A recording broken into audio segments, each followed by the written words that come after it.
Bwana, leo nitakuonyesha jinsi ya kuweza kuchambua soko la forex au jinsi ya kuweza kutrade forex kwa kuweza kutumia stochastic oscillator indicator. Kwanza utaingia kwenye trading view au sehemu ambapo utakuwa unachambua soko lako kama hivi. Hii ni trading view kama unavyoiona, nimeingia kwenye hii trading view. Alafu kitu cha pili ni tunaanza kuweza kuchambua soko au kuisoma stochastic oscillator indicator kwenye time frame kubwa. Always chambua soko kwenye time frame kubwa, na tutaanzia kwenye time frame ya 4 hour. Kama unavyoona hii ni 4 hour, alafu entry tutaenda kuitafuta kwenye time frame ya dakika 15. Kwa hiyo tunaisoma hii stochastic ikizi vigezo kwenye masaa 4, alafu tutaenda kutrade kwenye dakika 15. Kwa hiyo nitakwenda kuweza kuiweka hii stochastic oscillator indicator kwenye hii trading view. Kwa hiyo utakuja kubonyeza hapa walipoandika indicator, alafu hapa utaandika stochastic au utasearch, utashusha mpaka chini uipate. Utachukua hii stochastic, kwa hii ya chini ambayo unaiona, hii ya chini hapa ambayo unaiona hapa, hii ndio stochastic indicator. Hii ya chini hii ambayo unaiona, hii ndio stochastic oscillator indicator.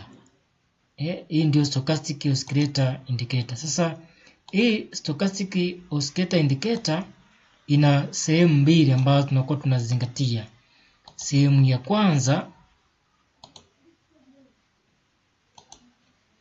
kwanza ni hii hapa, hii ambayo tunaita ni overbought. Alafu sehemu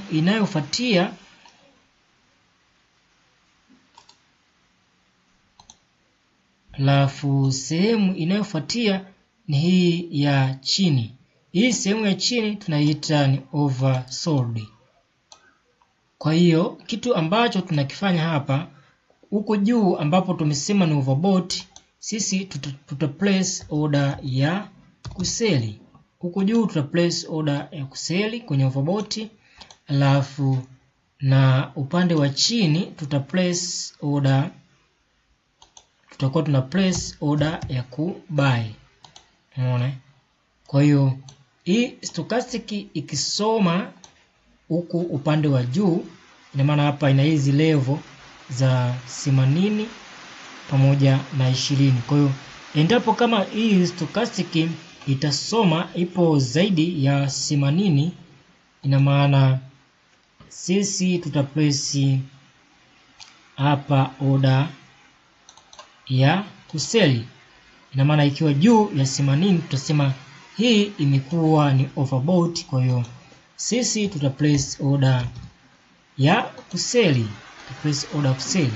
na ikiwa ipo chini ya 20, tutasema hii imekuwa ni oversold. Watu wameseli sana.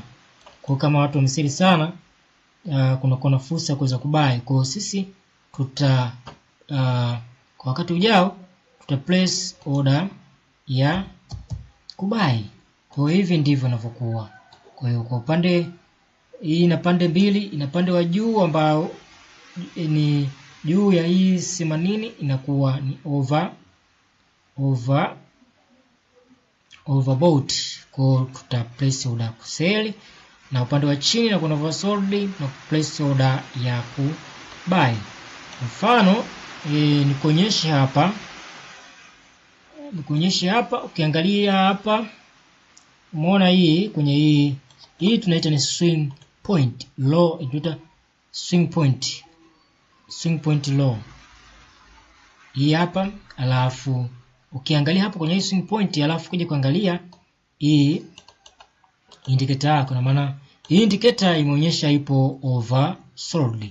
Kwa kama ipo oversold, ni haitaweza kuendelea kuwa oversold hivyo kwa kipindi kirefu. Inamaanisha ilivyokuwa oversold,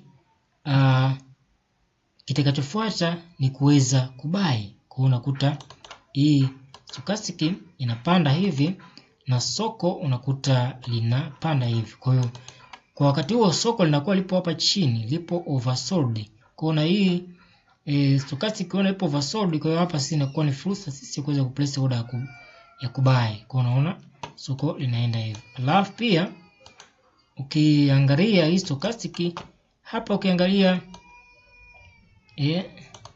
ukiangalia soko lipo hapa kwa wakati huo, mambo ya huko tu ya juu, alafu stochastic ipo kwa upande wa chini hivi. Kwa ukiangalia hapa stochastic ipo kwa upande wa chini. Design kama hii imetupa hii signal ya kuwa oversold. Tunajua ikiwa oversold tutabuy. Kwa hiyo soon baada ya muda utashangaa soko linaanza kubuy na kuweza kutengeneza some profit. Sasa concept yangu ambayo nimekwambia, tutachambua soko kwenye higher time frame alafu tutaenda kutrade kwenye lower time frame.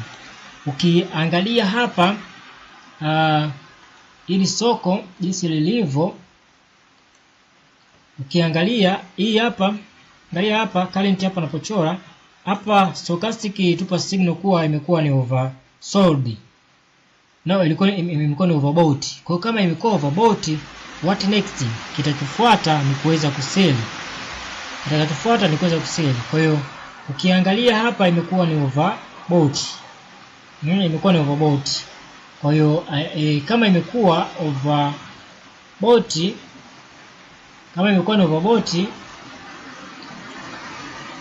tukiweza kuchora vertical line hapa ambapo imekuwa ni overbought hapa, ina maana kwa wakati huo soko lilikuwa lipo hapa juu lilikuwa ni overbought, si ndio? Kwa kama soko lilikuwa lipo juu hapa ni overbought, kwenye hii time frame ya 4 hour kitu ambacho unafanya, unarudi kwenye time frame ya dakika 15. Kwa hiyo ukija kwenye hii time frame ya dakika 15,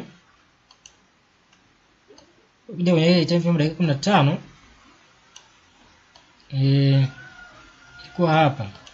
Kwa hiyo umeona kule kwenye 4 hour ilitupa signal kuwa soko limekuwa overbought.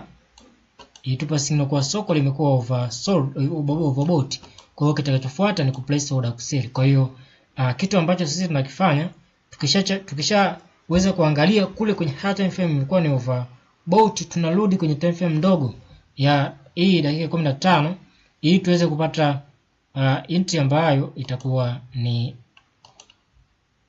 inaccuracy na ni nzuri. Kwa hiyo ukija kuangalia hapa bora, kwa hiyo namna gani tungeweza kupata hii movement nzima hii.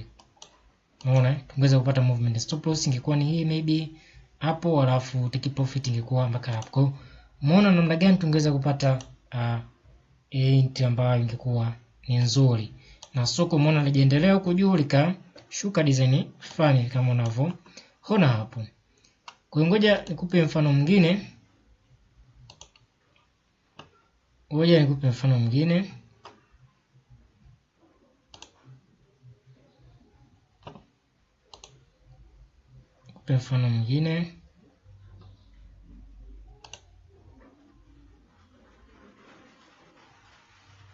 Mfano mwingine ni huu hapa. Ukiangalia hapa ili soko jinsi lilivyo, ukiangalia hii stochastic hii ipo chini hapa. Hii stochastic ipo chini. Hii stochastic wakati uliopita ilikuwa ipo down hapa kama unavyoona. Ilikuwa ipo down kwenye hii time frame ya 4 hour. Kwa hiyo hii kama soko lingekuwa ndo lipo hapa hivi huko tuvijui, kwa soko lilikuwa lipo hapa. Kwa kama lipo hapa tunaita hii ni oversold watu msisa.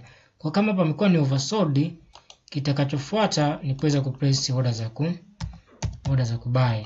Umeona? Kwa hiyo imekuwa kama imekuwa ni oversold, tuta place order za kubuy. Kwa hiyo umeshaweza kuidentify hii point kwenye time frame ya 4 hour. Kitakachofuata ni unarudi kwenye dakika 15. Kumbuka kwa dakika hii 15 ndiko ambako tuta place button ya kuweza ku execute order yetu. Ndipo tutakapoweza ku place button. Sasa ngoja nirudi tena kule kwenye 4 hour niweke point. niweke point. Kwa hiyo point yetu sisi tutaiweka hapa. Kwa point yetu sisi tutaiweka hapa. Umeona, point yetu sisi tutaiweka hapa. Umeona? Kwa hapa uta scroll kama hivi.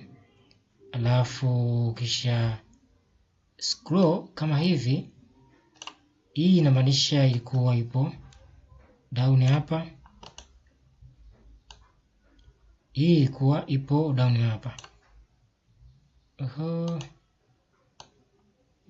Ilikuwa hapa. Okay. Huwa hizi zina adjust hizi line, hizi mark. Kwa I mean ilikuwa ipo hapa. Soko lilikuwa lipo hapa. Soko lilikuwa lipo hapa. Kwa hiyo hapa ilituonyesha kuwa hapa imekuwa pana signal ya kuweza kubuy. Kwa hiyo what next? Kitu sisi ambacho kinachofuata ni kuweza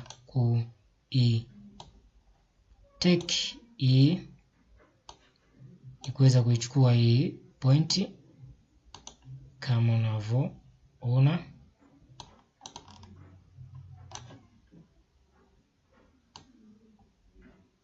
Umeona? Kwa hiyo hapa sisi tungeweza kutrade hapa. Umeona? Kwa hiyo tungeweza kutrade kutoka hapa mpaka hapo unapoona.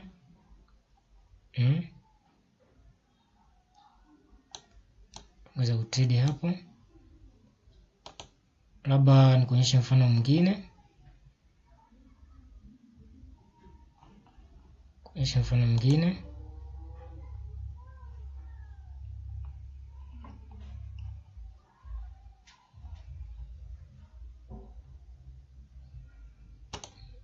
Chukue USD Chief. Usitumie stochastic kwenye time frame hiyo hiyo na utrade kwenye time frame hiyo hiyo. Azia angalau 4 hour. 4 hour utatrade kwenye 15 minutes na 1 day utatrade kwenye 1 hour. Kwa hiyo pia maybe tukija hapa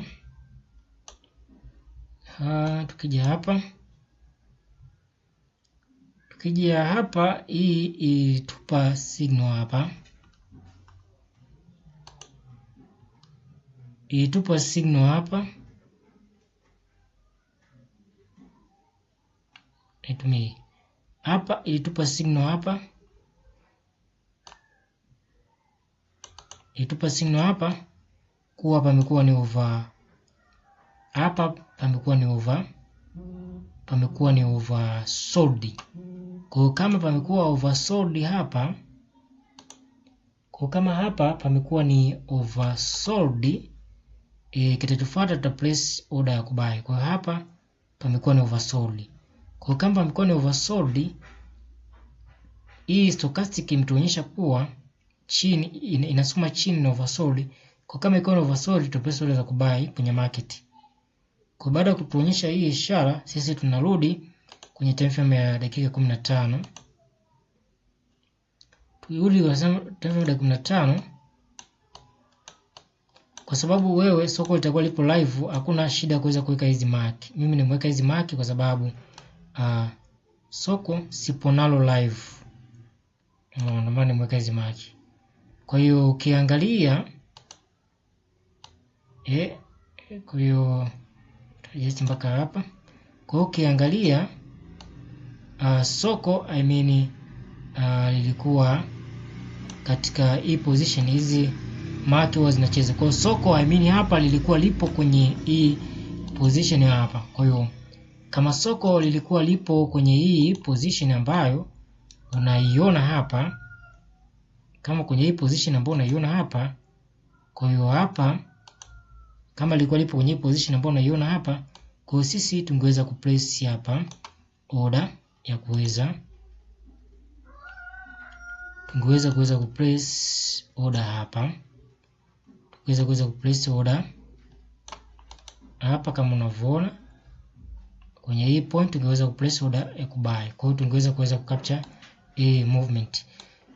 Unapokuwa isoma hii stochastic kwenye higher time frame alafu unarudi kutafuta int kwenye hii time frame ndogo itakupa accuracy zaidi na kuweza kupunguza pullback. Kwa hapa ndipo tungeweza kuplace order ya kubuy au kusell, lakini wewe utabonyeza hiyo button kwenye MetaTrader 5 au MetaTrader 4. Kwa hiyo hivi ndivyo jinsi ya kuweza kutumia hii stochastic oscillator. Kitu cha muhimu cha kuzingatia, stochastic oscillator ina pande mbili. Ya kwanza ni line ya 80 na ya pili ni line ya chini ya 20. Soko likiwa lipo juu ya hii line ya 80 tunaita ni overbought, na likiwa chini ya line ya 20 tunaita ni oversold. Kwa upande wa huku juu kwenye overbought, huko ndiko sehemu ambapo sisi tunakuwa tuna sell. Soko likiwa likaonyesha signal kuwa lipo juu, sisi ndio tunakuwa tuna sell. Kwa soko lipo juu tunakuwa tuna sell. Umeona? Na pia ikitupa signal kwa soko lipo chini kwenye stochastic, sisi huwa tunakuwa tuna buy. Kwa ndio vitu ambavyo nataka kuvijua. Kwa hiyo soko stochastic ikionyesha kwa ipo chini, huwa tunakuwa tuna buy. Kwa hivyo ndio vitu vya kuweza kuvizingatia unapokuwa unatumia stochastic. Anzia kuchambua soko kwenye time frame kubwa ya 4 hour, alafu rudi kwenye time frame ndogo kutafuta int. 4 hour utakuja kwenye hii 15 minute kutafuta int na kuweza kuplace button ya kubuy kwenye MT4 au MT5. Kwa leo tutaishia hapo, then tutaendelea next moment.